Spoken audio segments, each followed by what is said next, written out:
con millones de versículos para poder decirle a la iglesia lo que el Padre les quiere hacer recordar en esta noche. Pero cuando me llegó el momento de prepararla, no me servían los cientos de versículos que hay en la Biblia con respecto a esta palabra, porque no los podía hilar. No sabía cómo comenzar a hablarle a la iglesia de Jesucristo. Entonces me estuve preparando una noche y quería cambiar la palabra, porque decía, si no puedo hilar los versículos, no puedo saber cuál es el enfoque de la palabra, quiere decir que esta no es. Y me iba para el alfarero, me iba después para el buen pastor, pero no tenía confirmación de la palabra. Escribía 2 renglones y decía, esta no es. Ya te dije qué le tienes que decir a tu iglesia.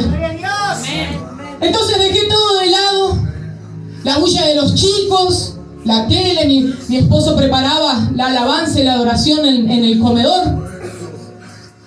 Y dije, yo sé dónde voy a preparar la palabra y tú me vas a confirmar. 7:30 de la mañana dejo a mi hijo en la escuela. Vine a mi hogar y no me acosté a dormir nuevamente. En medio de ese silencio le dije, Señor, confírmame tu palabra. Y el Señor me hizo escuchar una adoración que hacía mucho tiempo no la escuchaba, que la hemos cantado muchísimas veces, pero que la habíamos dejado de cantar. Y ahí cuando escucho esa adoración dije, ese es, Señor, tu palabra era la que me dijiste primero. Entonces me lleva a Zacarías 2:8, Deuteronomio 32:10, Salmos 17:8.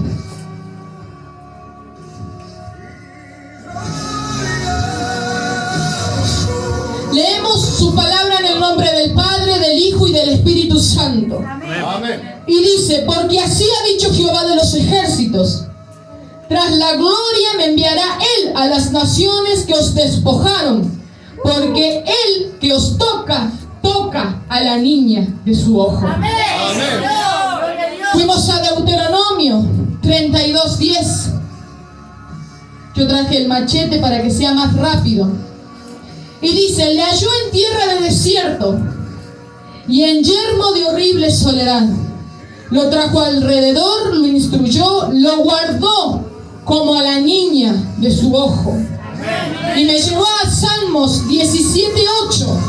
Fueron versículos específicos que el Padre me entregó de todos aquellos que había leído sobre el amor de Dios. Y decía su palabra, guárdame como a la niña de tus ojos. Escóndeme bajo la sombra de tus alas.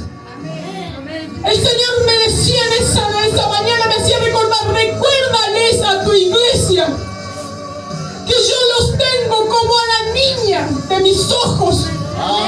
Porque todavía hay corazones entristecidos y dolidos, corazones que no logran perdonar, corazones que aún gritan por libertad.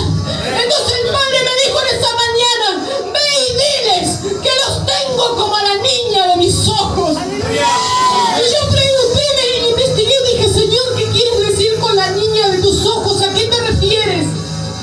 Y físicamente la niña en el cuerpo humano es la pupila, es la que se encuentra en el centro de nuestro ojo.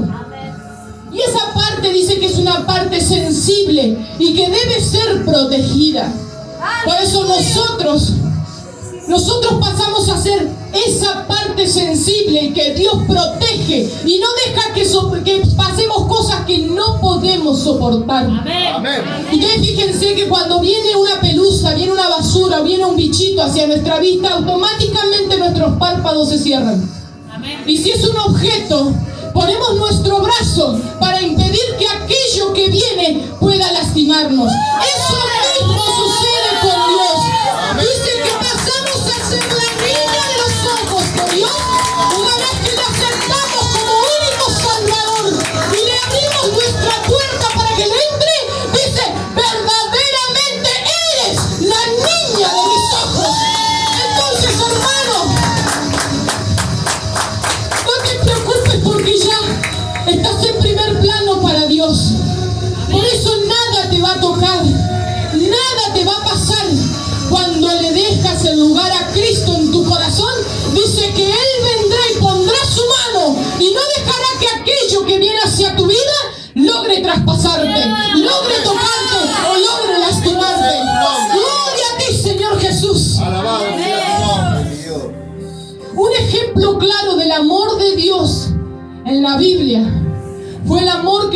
mostró al pueblo de Israel. Un pueblo desobediente, un pueblo que no se conformaba con nada. Dios vio el sufrimiento del pueblo de Israel en Egipto. Y era tal el amor de Dios por su pueblo que envió a Moisés a que fuera y lo libertara. Y ustedes fíjense, dice que empezaron a dar vueltas alrededor del desierto. Tenían hambre, hacía descender maná del cielo, porque los amaba. Tenían sed, salía agua de la roca, porque los amaba. Y los protegía de sus enemigos que querían apoderarse de aquel lugar o de ellos. Un pueblo que constantemente se quejaba y no se conformaba con nada, pero Dios los amaba y Él se encargaba de que ellos fueran la niña de sus ojos.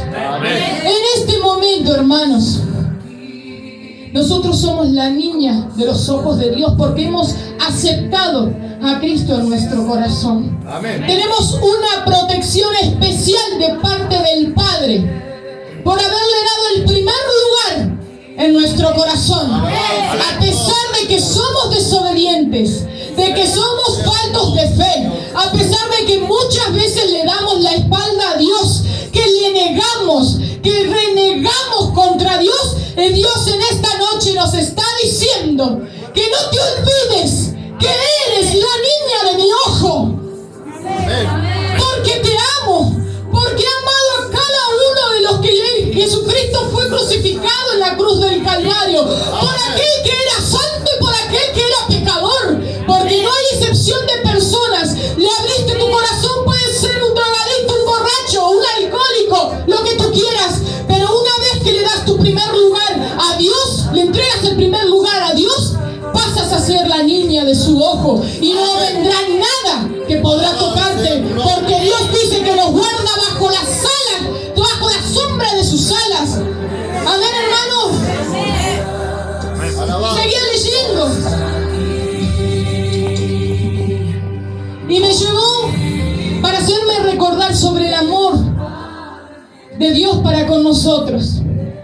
Una palabra que llevo tiempo sin escuchar, sin predicar. Y yo dije, Señor, ¿para qué estas palabras? Y vamos a leer dos palabras que son un poquito largas, pero es necesario recordarlas.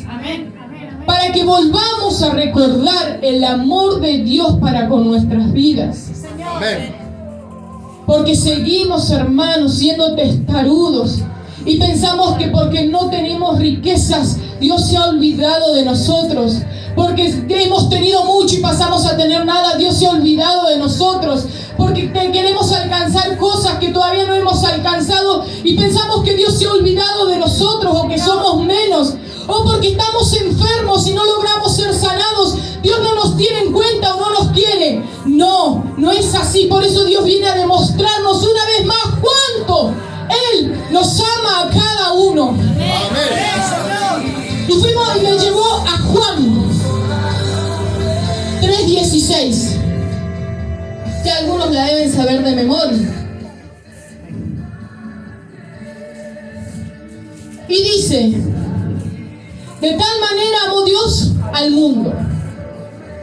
Porque de tal manera amó Dios al mundo que ha dado su Hijo unigénito. Amén. Para que todo aquel que en Él cree no se pierda, mas tenga vida eterna. Amén. Porque no envió Dios a su Hijo al mundo para condenar al mundo. Amén.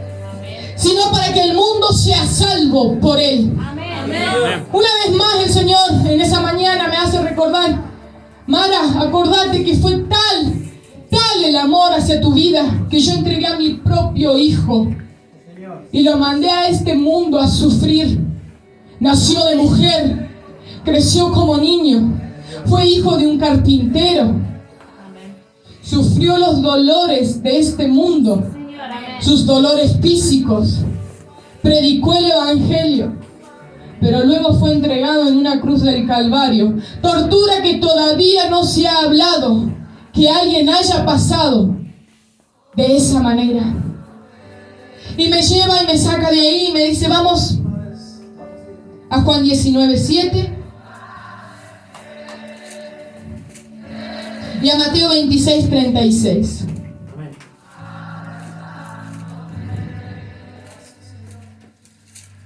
Y fíjate lo que dice en Mateo 26:36. El Señor me sigue hablando sobre Jesús. Entonces llegó Jesús con ellos a un lugar que se llama Getsemaní y dijo a sus discípulos, sentaos aquí, entre tanto que voy allí y oro. Y tomando a Pedro y a los hijos de Zebedeo, comenzó a entristecerse y a angustiarse en gran manera. Les estoy hablando de Jesucristo. Una de las palabras que muestra una vez más la humanidad de Cristo. Comenzó a entristecerse y a angustiarse en tal manera, porque Dios a su Hijo le hacía sentir, por más que era el Hijo de Dios, lo que iba de acontecer, lo que iba a sufrir. Y ya había tristeza en Jesús, porque sabía que le iba a doler, porque Dios lo había enviado para sentir lo que hoy tú sientes y lo que yo a veces siento. Pero era necesario que Dios enviara a su Hijo para demostrar el amor que sentía por todos. Y dice, entonces Jesús le dijo, mi alma está muy triste. Él le dice a Pedro y a los hijos de Zebedeo, estoy muy triste porque sé lo que va a venir. Y dice, hasta la muerte. Jesús sabía que había un punto donde su sufrimiento se iba a acabar. Y era una vez en el que Él falleciera. Sabía que venía el regocijo eterno. Por eso Él explica y le dice a su discípulo, hasta la muerte. Porque luego vendría la felicidad eterna. Amén. Quedaos aquí y velad conmigo. Le pide que se queden y lo ayuden a velar. Y fíjense lo que sucede. Yendo un poco adelante, se postró sobre su rostro, orando y diciendo, Jesús el Hijo de Dios, Dios Hijo, Dios Padre, muestra su humildad y su humillación a aquel que era el Rey de Reyes y Señor de Señores. Aquel también que Él pertenecía a ese reinado. Y dice que Él se arrodilla, postra y ora al Padre. Y dice, Padre mío, si es posible, pase de mí esta copa, pero no sea como yo quiero, sino como tú. Jesucristo, el Hijo de Dios, le pedía al Padre que si era posible le diera la oportunidad de no beber de esa copa, porque sabía que le iba a causar dolor, sabía que le iba a causar su sufrimiento carnal. Pero no dice que Dios le respondió. Hay silencio. Y sigue diciendo el relato. Vino luego a sus discípulos y los halló durmiendo. Jesucristo le había pedido que velaran juntamente con Él. Pero cuando Él vuelve a sus discípulos, los halla durmiendo. Y Cristo, me imagino, los debe haber mirado y dice, pero yo voy a sufrir por ti. No te cuesta nada un ratito de tu oración. Señor. Amén. Porque te amo. Y sigue el relato y dice, vino y los halló durmiendo y dijo a Pedro, ¿así que no habéis podido velar conmigo una hora? Cristo le pedía una hora de su tiempo para que oraran, lo acompañaran antes de que llegara su tribulación. Y dice, velad y orad para que no entréis en tentación. El espíritu a la verdad está dispuesto, pero la carne es débil. Jesucristo, aún antes de ser entregado, le enseñaba a sus discípulos que era necesaria la oración y velar. Porque las tentaciones te pueden alcanzar y si no estás lleno del Espíritu Santo de Dios, lleno de Cristo, puedes volver a caer. Amén. Pero siempre está Dios para levantarnos. Porque Él nos ama. Amén. Y dice, otra vez fue y oró por segunda vez diciendo, Padre mío, si no puede pasar de mí esta copa sin que yo la beba, hágase tu voluntad. Por segunda vez, Cristo se humillaba ante el Padre y le pedía, bueno, Señor, si no se puede porque había hecho silencio la primera vez, que se haga tu voluntad. Pero es como esa que a veces decimos nosotros, bueno, Señor, yo no quiero ir, pero voy, porque es tu voluntad. Y después vuelvo y digo, Señor, bueno, voy a ir, porque es tu voluntad. Pero indirectamente le quiero decir a Dios, si es posible, no me mandé. Busquemos otro camino. Dios hacía silencio, porque el propósito de Dios ya estaba escrito, que debía ser de esa manera. Y dice, vino otra vez y los halló durmiendo, porque los ojos de ellos estaban cargados de sueño. Los discípulos no había forma que se despertaran. Muchas veces lo que nos sucede a nosotros cuando debemos cumplir, aunque sea con una hora de oración al Padre, de intimidad con Él, nuestro trabajo ocupa el primer lugar, los niños ocupan el primer lugar, el esposo, la esposa ocupan el primer lugar. Los videojuegos, los teléfonos, las películas, las novelas ocupan el primer lugar. Ahí sí podemos estar despiertos, pero cuando debemos arrodillarnos y humillarnos ante el Padre, nuestros ojos están cargados de sueño. Bendito sea tu nombre, Señor. Y dice su palabra, y dejándolos, voy solo, porque ellos tienen sueño. Se fue de nuevo y oró por tercera vez diciendo las mismas palabras. Cristo nuevamente le pedía al Padre, Señor, si puede ser, que no beba yo esta copa, pero que se haga tu voluntad. Amén. Y dice su palabra, entonces vino a sus discípulos y les dijo, dormid ya y descansad. Ya lo había hecho Él. He aquí ha llegado la hora y el Hijo del Hombre es entregado en manos de pecadores. Levantaos, vamos, ved, se acerca el que me entrega. Uno de los que entregaba a Jesucristo era uno de sus discípulos, Judas Iscariote, que entregó al Hijo de Dios por 30 monedas de plata. Que muchas veces pasamos a ser nosotros ese Judas, cuando debemos darle el primer lugar a Cristo y lo reemplazamos por otra cosa. Judas lo entregó por 30 monedas de plata. ¿Por qué lo entregas en tu vida a veces? Pero ¿sabes lo que hizo Jesucristo? Cumplió con el propósito de Dios, porque el propósito de Dios era que Él muriera en una cruz del Calvario para podernos entregar salvación y perdón de pecados, porque Dios de tal manera, por eso dice de tal manera, porque no hay límite en el amor de Dios. De tal manera amó Dios al mundo, te amó a ti y a mí, que fue y hizo cumplir su propósito a pesar de que los discípulos dormían, a pesar de que Judas Iscariote lo entregaba con un beso, a pesar de que el pueblo al que vino le rechazó. Era necesario, porque no había límite para el amor de Dios. Amén. Y yo me imagino a Jesucristo arrodillado diciendo, Señor, bueno, si no me contestas, listo.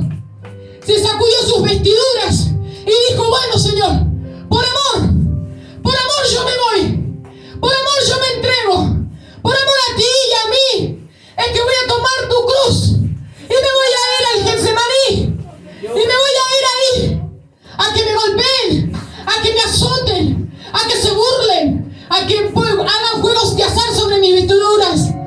Debe haber limpiado y haber dicho, ¿sabes qué? Ya lo entendí. Es tan grande tu amor que lo voy a hacer. Lo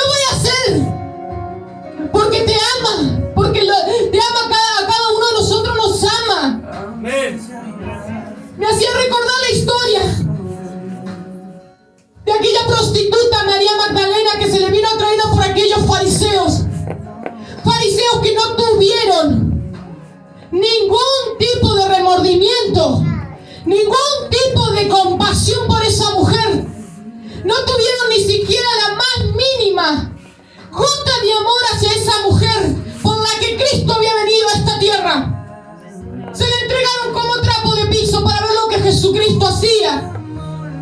Y dice que estaba esa mujer y dice, ¿qué haces con ella? Porque ella era una adúltera. Al ser adúltera estaba casada. Y lo peor de eso es que no era que le habían dicho de chusmerío, no. Sí, me enteré que anda con Mengano. Había sido encontrada en el acto. Una pecadora. Y Jesucristo, yo me imagino, la debe haber mirado. Y la debe haber visto. Y Él no vino a juzgarla, sino a salvarla.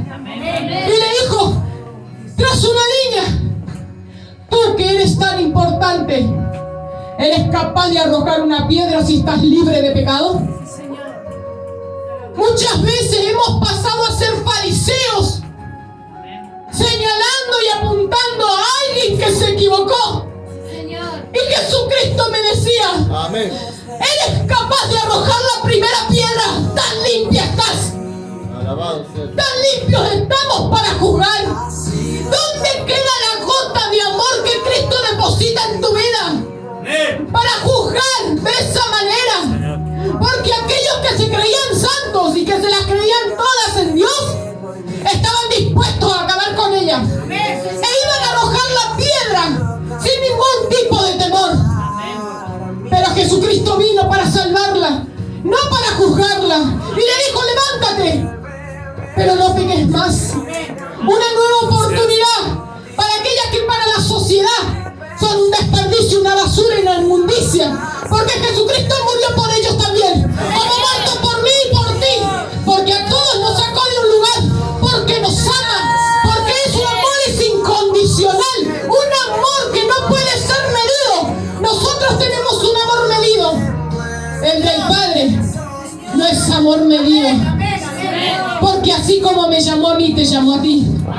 Y hay a muchos más que llamará. ¿Sabes, Alejandro, tu testimonio? ¿Por qué dejaste el alcohol siendo un borracho? Porque Dios te amó. Y te ama y te va a amar. Y porque dice que como eres la niña de sus ojos, no te va a dejar que nada te toque ni te haga daño. Amén. ¿Sabes, Mariano, por qué se te viene lo que se te va a venir? Porque Dios te ama. Te amó y te amará. Porque desde el momento que la aceptaste, eres la niña de su ojo. ¿Sabes por qué estás enfermo, amor? Porque Dios te ama. Y siempre te amó. Pero los propósitos de Dios no sabemos cómo suceden. No sabemos por qué pasan. Pero lo que sí sé es que Dios me ama. Y Dios te ama.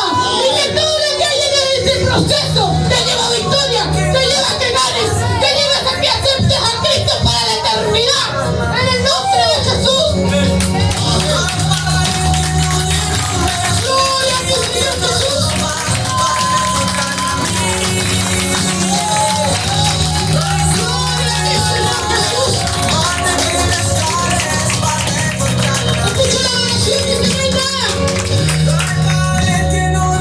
Dios mueve todo, rompe todo para encontrarnos. Muchas veces ha tocado la puerta de nuestro corazón porque es necesario que Él venga y nos muestre el amor que tiene para darnos. Y muchas veces con nuestros orgullos, nuestras soberbias, nuestro mundo, porque es más lindo ir al boliche y bailar que venir a saltar como loco acá. Le seguimos cerrando la puerta a Cristo. Pero dice que no hay nada que Él no pueda hacer para llegar y encontrarte. Va a seguir golpeando hasta el día que le abras. Porque Él no se rinde. Porque Él no se da por vencido. Porque de tal manera es el amor hacia el mundo que no le importó entregar a su Hijo unigénito para que hoy seamos salvos y tengamos el perdón de los pecados. Y me llevaba a Juan 17, perdón.